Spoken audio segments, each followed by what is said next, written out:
soul of my being, whose name is I am.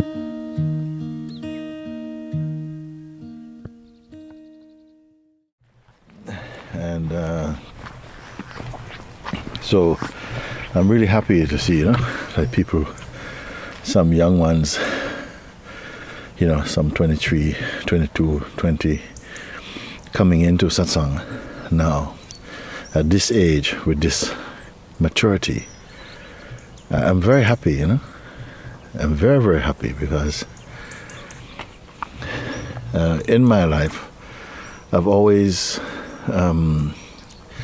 moved very quickly, mature very quickly, And so very often I outgrew my relationships, particularly with partners and so on. I grew very quick because something inside was just so wide.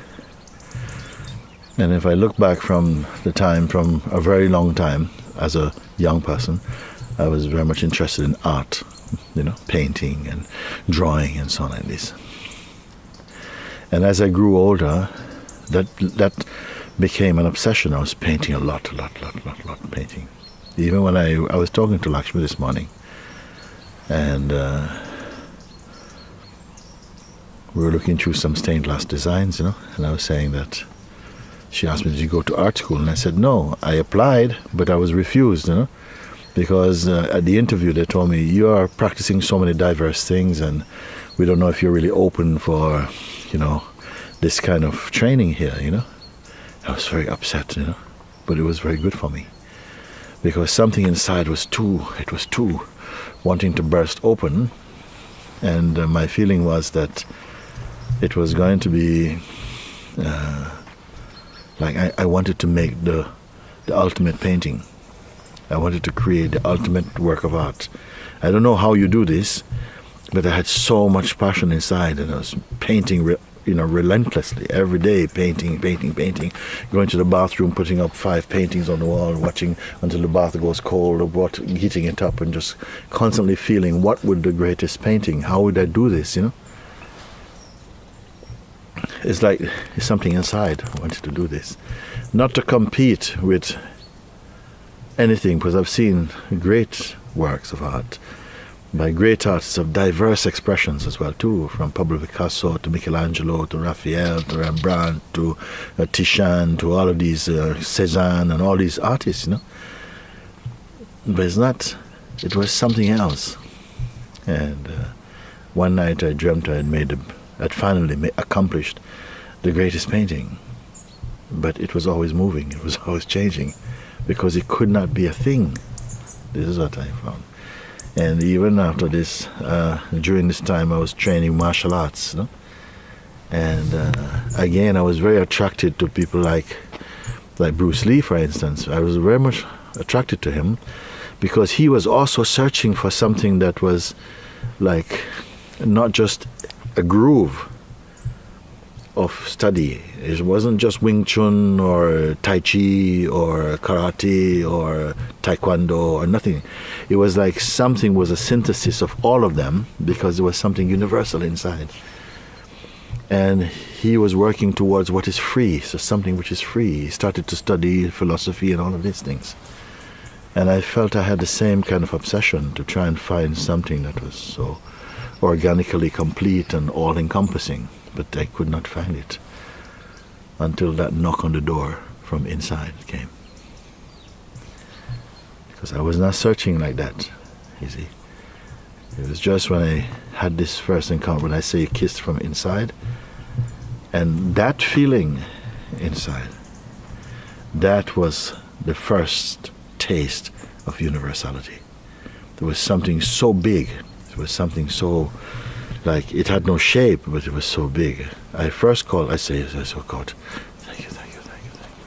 thank you, because everything was in it. It was like a supernourishment. Everything was good. Everything is good about it, no? And continued like that. Like everything is good. Everything is together. Everything is one. And I realized after this, then the urge to paint stopped. The urge for martial arts stopped. All these urges, because this is what I was searching for. But I didn't know. You see, I was thinking I could find it in art and martial arts and so on, and painting. But it was here. That's what I'm searching for. And now this is the message I share with everybody.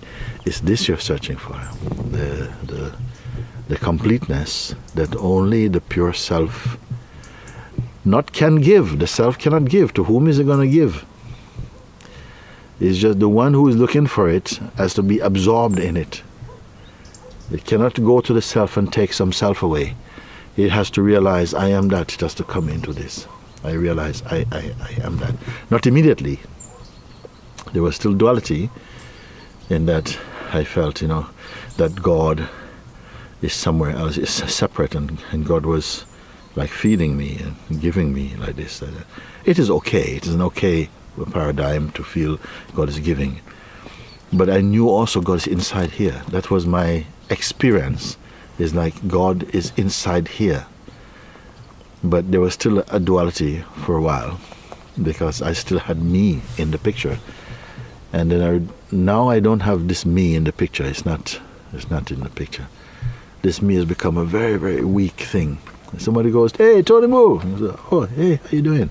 And I know it's the past is speaking, not the present is speaking, not the present is speaking. It's the past. It's time is speaking, memory is speaking, because the one they think they know, it's kind of still can fake it. Still something is there, and I say, "Hi." It understands what you're speaking, and it understands the relationships that you speak, but they're not alive as they are in the believing mind when consciousness believes itself to be a person. You see.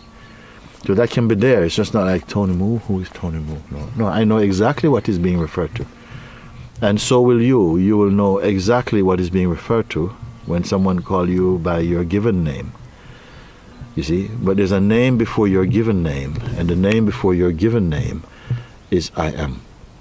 This I am, because everyone, every living being, every person also refers to themselves as I am. And yet no parent gave their child the name I am. I am is the name of consciousness, it's the name of presence, it's the name of God inside this body. You are to begin there, start your search there to understand what this I am is. Before you try and understand what everything else is, that's what we've been trying. In order to want to know about what outside is, you have to become a person. But when you find what's here, then you see that all that's outside springs from here. And this is what I want to point. So the sooner you get it, the better also, because this message is not for any particular group of people. My sharing is not for just any group of people. It's not for Muslims or Hindus or Christians exclusively. It is for everyone, because everyone is this. You see, I don't believe God made Christians and Muslims and Hindu. That is not the essence of what we are. That's the way in which we practice, you may say, or this is the mirror in which we look, or the window through which we look to find the Supreme. First you think he's outside only, but you must also find him inside. When you find him inside, then you find that he's outside also. When you find that he's inside and outside, then inside and outside vanish, because he's everywhere.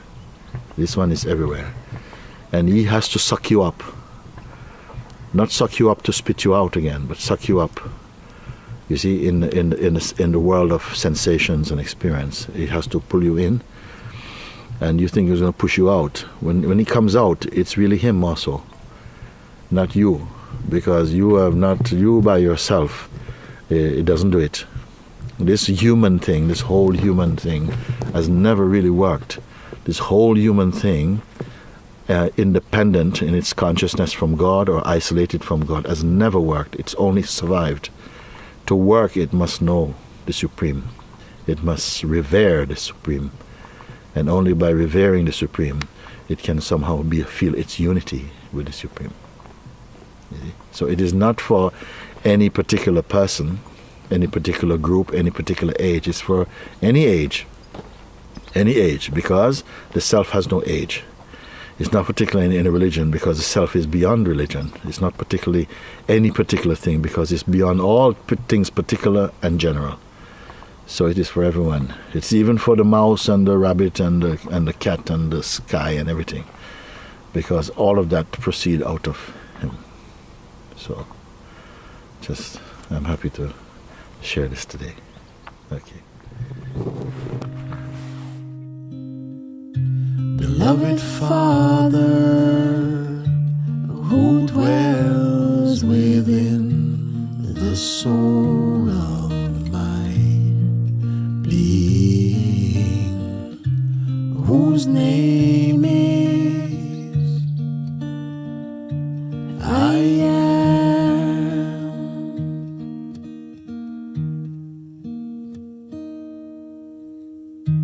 You open your hands and satisfy